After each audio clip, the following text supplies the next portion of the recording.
What's going on, guys? We are back with the Hall of Champions. Let's overcome this encounter. So, I don't know what to play. Should we play Jund? I don't have Garrick's deck unlocked, really? That seems weird. We could play a Johnny's deck. We could play a Vastin. I'm thinking Jund. I don't know what it looks like. It's probably going to be a mess. I should actually fix it before we go in here, but that'd be too easy. So, this is what we're going to do. We've got, now we actually have 60 cards. I don't think I looked at the 5 new ones and replaced them then, or the 3 new ones I have. She plays first. Yeah, we'll keep it. I don't mind, you know. This isn't a bad hand. It's not great. We're actually going to hold on to that for a moment. But we do have the Bloodbraid Elf. We do have Maelstrom Pulse. We have Cultivate if we can get the other mana, which is why I'm not going to use that this turn. Because theoretically, I should draw another mana, but we're not going to, so at this point I have to go and grab red. I was hoping that statistically we would get one, because statistically we are more likely to get one if we wait and use it, but oh well. Can't beat them all. 1-3 with Reach and Exalted. Not that scary. And this is where we lose the game. I gotta love the 3-color decks. Not having anything. Let's get rid of Soulfire. Seems like the worst one in my hand. Target creature you control on the battlefield deals damage equal to its power to target creature or player. Doesn't mean it's not bad, it's not great though. So I get hit for 3. I mean, we need to get some power out here fast or we're going to lose this game. Yep. Let's restart this duel. I think I played 25 lands. That's a little bit more interesting. We'll keep this hand. Let's grab a green mana first. This is a very solid hand. And it gives us chump blockers against Elspeth. But we really need to get that 3rd land, which sucks, but whatever. If we don't get it, we don't get it. It's just, it's not going to come up ever because my deck hates me, but yeah, so I might throw down the dragon fodder there. Yeah, throw down 2 dragons, or 2 goblins, and hopefully he doesn't have a 2-mana exalted guy. He probably will, though. Hopefully we can get another land. That'd be nice. I mean, you can't throw away 2-land hands when half of your things cost 2 or 3 mana, but at the same time, you know, you just know the deck's not going to give it to you. It seems to be common for me. I like the Bant deck, though. It's got a lot of answers. It can do a lot of things. So we'll give it like one more go, like one more turn before we restart. This isn't going to go so well. I get that feeling. Let's see what we got.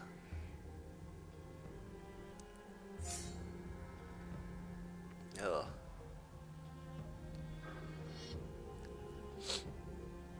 That's a 5/5.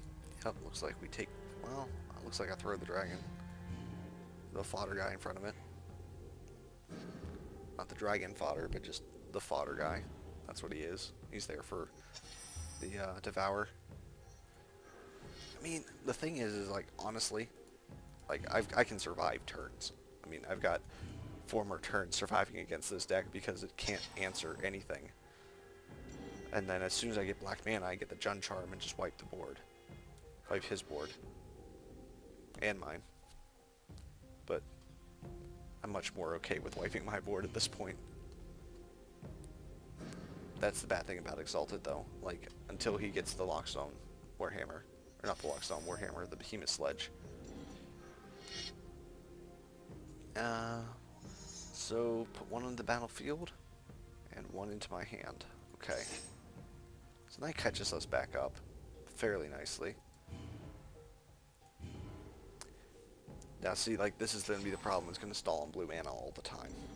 Like, Rafik is so good, and so is Finest Hour, and the two of them together is just broken. But, like, you're going to have such a hard time with mana. Ugh.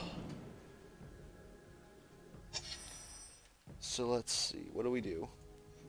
I think I Cultivate again and just try and get up to a ridiculous amount of mana. Yep. That's what we're going to do. We're going to go for black, red.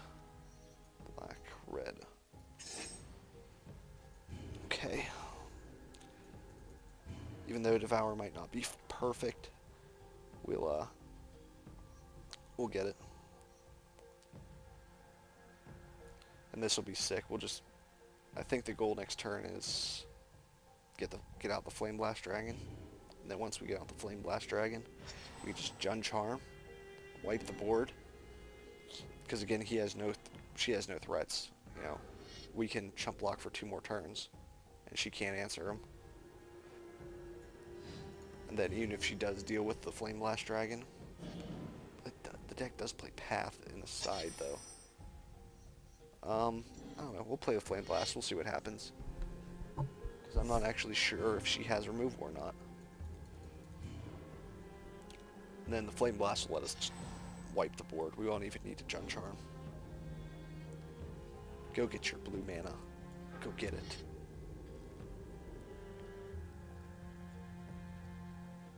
Yeah, I'm going to throw a 1/1 in front of that. You might have an instant or something. I'm not going to throw my dragon in front of that.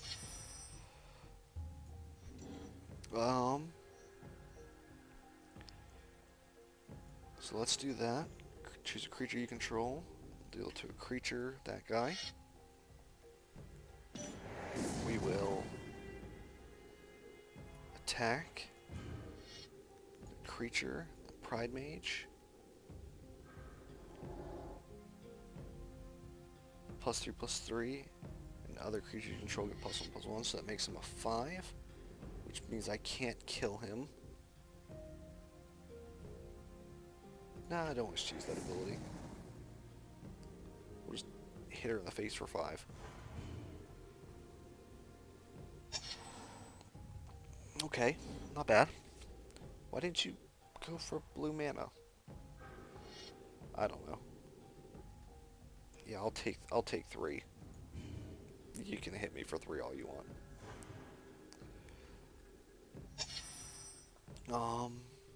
Let's thin the deck on lands.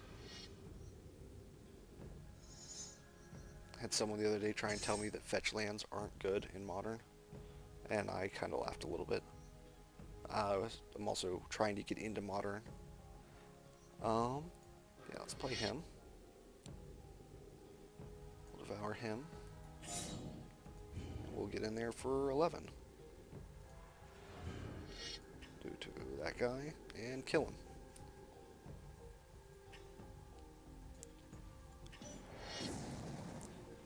So yeah, that was a really interesting conversation. Just because of the deck then, like, I can go into 100 different reasons why fetch lands were great, and why every deck plays like 6 to 8 to 10 to 12 of them.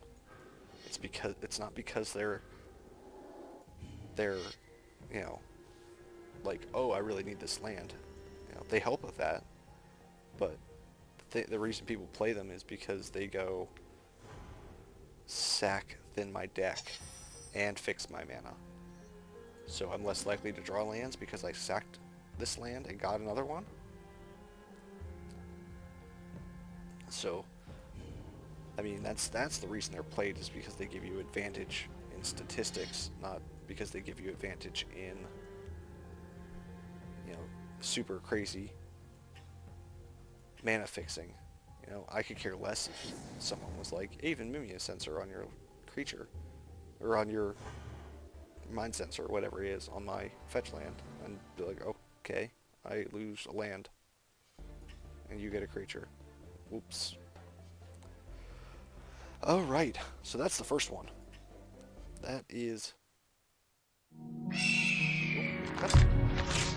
Too many defeats. Too much darkness. Too many worlds defiled. I've learned of a sunlit place where heroes reign. Where the gods are real. I will go there and seek their counsel. Perhaps they will divine my destiny. Woohoo. Cool. So we unlocked Ravnica. In your travels through the multiverse since Ramaz's defeat, you've learned of a powerful spell that will slow your aging to a crawl. But it requires components from distant planes, a white dragon scale, and a drop of demon's blood. Will you survive to cast the spell? Of course I will. When you learned demon's blood is required for the spell that will slow your aging, you immediately thought of your encounters with the cult of Rakdos. So you've returned to Ravnica in hopes of finding a lesser demon to bleed. Alright, so there we go. Now we're back into the swing of things.